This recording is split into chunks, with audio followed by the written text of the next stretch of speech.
There we go. I think I pushed all the buttons this time. It's been echoing really bad the last few weeks, so I thought I would try shutting that one off this morning. Well, good morning, everyone. Glad to see you all here this morning. As we are going through the life of Jesus, he spoke a lot of things, and a lot of things that were very controversial to a lot of people. Jesus spoke a lot of things that went against what most people would think was what they expected Jesus to speak. You know, as we look through the life of Jesus, they come to find that the people expected a king. They expected him to be born of some rich, noble family. They expected that he would be, this great person that would lead them physically, that he would be a beautiful person, that he would be somebody that they would look up to. And that wasn't really how he came. That wasn't really his plan. He was somebody that they looked up to, but not in the sense that they wanted. And so as we look to Matthew chapter 5, at the beginning of the Sermon on the Mount, he preaches something that is very contrary to human nature. He preaches here on the value of weakness, on the value of humility, the value of selflessness. And these are things that we generally as people don't value. We generally don't appreciate, because that's not the world looks at it. That's not the world has taught us to think. When we think of people who are weak, we feel ashamed. We feel that they need to strengthen themselves. When we think of those who are humble, again, we think they are weak, that they need to learn to stand up for themselves, to learn to be bolder. And when we think of people who are selfless, usually we think of people who are pushovers. And yet that's not what Jesus preached. That's not what Jesus wanted us to think about these values. So as we look here beginning at verse 1, it says, "And seeing the multitudes, he went up on a mountain, and when he was seated, his disciples came to him. Then he opened his mouth and taught them, saying, Blessed are the poor in spirit, for theirs is the kingdom of heaven. Blessed are those who mourn, for they shall be comforted. Blessed are the meek, for they shall inherit the earth. Blessed are those who hunger and thirst for righteousness, for they shall be filled. Blessed are the merciful, for they shall obtain mercy. Blessed are the pure in heart, for they shall see God. Blessed are the peacemakers, for they shall be called sons of God. Blessed are those who are persecuted for righteousness' sake, for theirs is the kingdom of heaven. Blessed are you when you revile and persecute you, and say all kinds of evil against you falsely for my sake. Rejoice and be exceedingly glad, for great is your reward in heaven, for so they persecuted the prophets who were before you." And so I was taught in school that an official sermon has 3 points, so I'm going to try to break these down into 3 points that fit neatly. First, verses 3 and 4, "Blessed are those who are weak. Blessed are the poor in spirit, for theirs is the kingdom of heaven, and blessed are those who mourn, for they shall be comforted." Again, we don't often think of being weak, as being poor, as being sorrowful as a good thing. And yet, here it says that it is. In a way, as with all things, in a way we can explain it a few different ways. In a sense, we as Christians do need to become strong. We do need to be mature. We do need to come to an understanding of the Scriptures to be able to teach. But I also want to think of 2 Corinthians in chapter 12. And this is really one of the greatest examples of where the Scriptures teach that weakness is not always a bad thing. We'll begin in verse 7 of 2 Corinthians chapter 12, and it says, "Lest I should be exalted above measure, by the abundance of the revelations, a thorn in the flesh was given to me, a messenger of Satan to buffet me, lest I be exalted above measure. Concerning this thing I pleaded with the Lord 3 times that it might depart from me. And he said to me, My grace is sufficient for you, for my strength is made perfect in weakness. Therefore most gladly I will rather boast in my infirmities, that the power of Christ may rest upon me. Therefore I take pleasure in infirmities, in reproaches, in needs, in persecutions, and distresses for Christ's sake. For when I am weak, then I am strong." And so with that understanding of what Paul wrote there, we see blessed are those who are weak because they learn to rely on God. Blessed are those who are poor in spirit because they will seek to gain more. I heard an interesting story the other day about a man who had grown up very, very poor in his life. And I mean very, very poor, even for most standards. And after he graduated school, he went out and he got himself a job in construction. And one of his coworkers went over to visit him one day. And what he saw when he got to this person's house was a mattress on the floor and piles of canned food. And that was all that he had ever bought for his own apartment, even though now he was working and able to provide for himself.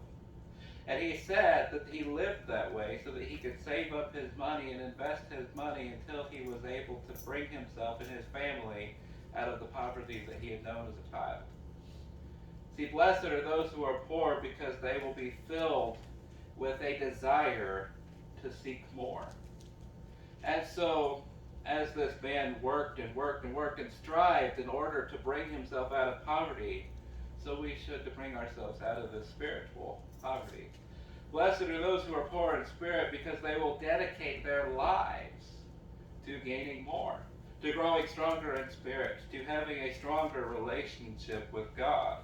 And so as we look at this, we see blessed are those who learn to put God in his proper place, to put him first in their lives, to obey him more than anything because they recognize that they need him.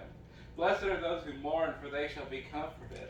You think back to the book of Ecclesiastes on what Solomon talked about there. There were several different instances where he talks about it's better to be in the places where sorrow is than to be in the places of fun. So specifically, I think of it's better to be in the house of mourning than the house of feasting. And so with this illustration, again, we as people generally wouldn't think so. We generally wouldn't think it's better to be in a funeral home than it is to be in a parlor or whatever else, the bingo hall. And yet, that's exactly what Solomon was writing about as well. Because blessed are those who mourn, because in those moments of mourning, that is where we most often seek God. That is where we most often feel closest to him when we are going through trial, when we are going through affliction. You think of the song, "It is well with my soul." And if you've ever heard the story of what inspired the writer to write that song, it really is tragic. The man had lost his business in a fire. The man had lost most of his things in a fire, and the insurance wasn't going to pay him out. And so his family was traveling overseas, and when his family reached the area where they were going, he got a message back that most of them didn't make it on that trip. The ship had sank. And so as he is alone, trying to finish business, trying to figure out what he's going to be doing next in his life, he says, "It is well with my soul," because God was with him. He was going to cling to God. And so we think of that. We think of how blessed those who are weak, those who are poor, those who are mourning are, because they will have the closest relationship with God. And so it continues, "Blessed are the poor in spirit, for theirs is the kingdom of heaven. Blessed are those who mourn, for they shall be comforted. Blessed are the meek, for they shall inherit the earth. Blessed are those who hunger and thirst for righteousness, for they shall be filled." And so here we see the idea of blessed are those who are humble. Again, something that we as a nation, we as a people don't value too often. Usually we look up to people who are proud. Usually we look up to people who are self-confident and kind of exude that confidence out to others who are around them. And yet we see that what God values is humility. It's important for us to understand why. The Proverbs speak very strongly against pride. If you'll turn back with me to Proverbs chapter 13 first, we'll look there at some very harsh words that were spoken about those who were filled with pride. And so there in verse 10 of Proverbs chapter 13, he says, "By pride comes nothing but strife, but with the well-advised is wisdom." And so as the scriptures commonly refer to, what happens when you put two very proud people in a room together? They begin to bicker about who's done more. They begin to argue about whose achievements are greater. That's not the way the church was meant to be. The church was meant to have unity. And so we are to be these people that are humble, that these results don't come, because by pride comes nothing but strife. As these people were going out and collecting these sayings, these proverbs, they were going out and they were looking for wisdom within the world. And it's interesting that this is not the only place, but also in Proverbs chapter 16, that they again condemn a prideful spirit. As they say in Proverbs chapter 16 and verse 18, pride goes before destruction, and a haughty spirit before a fall. Better to be of a humble spirit with the lowly than divide the spoil with the proud. You think of how well Israel knew this lesson because of what they had gone through, because of what they had experienced through the cycles of the judges, what they had experienced through their generations, and even further into their history after the times of the Proverbs, what they experienced with the persecutions that came at the hands of enemy nations.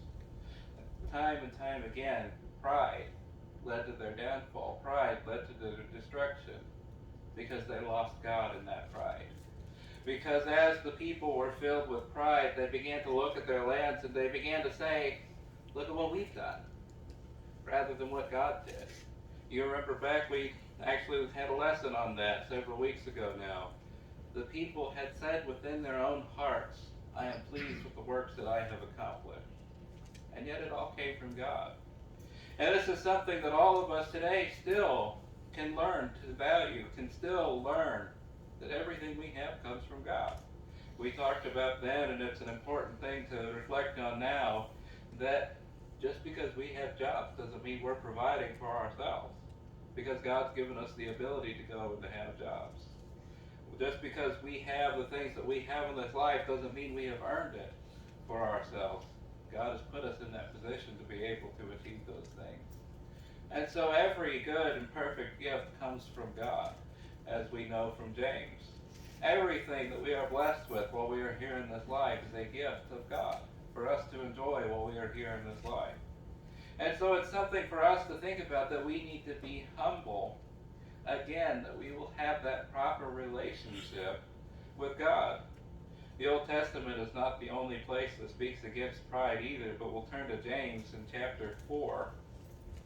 And again, as James goes through and speaks about the dangers of the tongue, he speaks about the dangers of people who are full of pride and utilizing their tongues. Because again, when you put two people in a room that are full of pride, they start arguing pretty quickly. And so as we see there in verse 1 of James chapter 4, he says, where do wars and fights come from among you? Do they not come from your desires for pleasure that war in your members? You lust and do not have, you murder and covet and cannot obtain. You fight in war, yet you do not have, because you do not ask. You ask and do not receive, because you ask amiss, that you may spend it on your pleasures. Adulterers and adulteresses, do you not know that the friendship with God, with the world, is enmity with God? Whoever therefore wants to be a friend of the world makes himself an enemy of God. Or do you think that the Scripture says in vain, the Spirit who dwells in us yearns jealously? But he gives more grace, therefore he says, God resists the proud, but gives grace to the humble. And so as we look at this, he says here, where do wars and fights come from among you? Where do divisions come within the church, within the brotherhood? They come from pride. They come from people putting their own pleasures first, their own desires first. It says there, you lust and do not have, you murder and covet and cannot obtain. These people had put their own desires, their own pleasures so far above living as Christians that they were coming to this point of murder, it says. They were coming to this point of lust and covet. And it says there, you cannot obtain, you fight in war, yet you do not have because you do not ask. All we have to do is humble ourselves to the point of asking. And, I've pointed this out before as well. If someone really cares that much, they probably care more than you, so why argue in the first place? That's something for all of us to think about as we deal with pride and as we learn to be humble. Because again, it's not something that this world teaches very often. It's not something that is valued in this world very often. To be humble. And so again, as we return to Matthew chapter 5, he says there, blessed are the meek, for they shall inherit the earth. Blessed are those who hunger and thirst for righteousness, for they shall be filled. And blessed are the merciful, for they shall obtain mercy. Blessed are the pure in heart, for they shall see God. Blessed are the peacemakers, for they shall be called sons of God. And blessed are those who are persecuted for righteousness' sake, for theirs is the kingdom of heaven. And so, like I said, I try to fit this all into 3 points because that's what I was told was official. And here we sum these things up as being selfless. Blessed are those who are able to forgive because they care more about forgiveness than self. Blessed are those who are pure in heart because they put God first and seek to be right with Him and seek to have a heart that is right with His Word. Blessed are the peacemakers, again, who care more about peace than self, are willing to put themselves in uncomfortable situations to make peace because they care about that godliness and that relationship more than self. And blessed are those who care more about fulfilling the commandments of the Scriptures than finding their own safety in case of persecution, than finding their own comfort in case of persecution. And so as we look at these things, again, not really what the world values. Oftentimes, like I said, we use the term pushover. We like people who stand up for themselves. We like people who go and get what they desire. That's something that society has taught us to value. And yet here we see that God values giving all to Him. And so we'll turn to Luke chapter 23. This is one of the greatest examples, if not the greatest example of the selflessness that is asked of us in the Scriptures, which is Jesus going to the cross to die for us.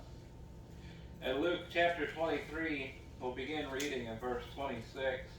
After all of the things that He had been through, they begin to crucify Him.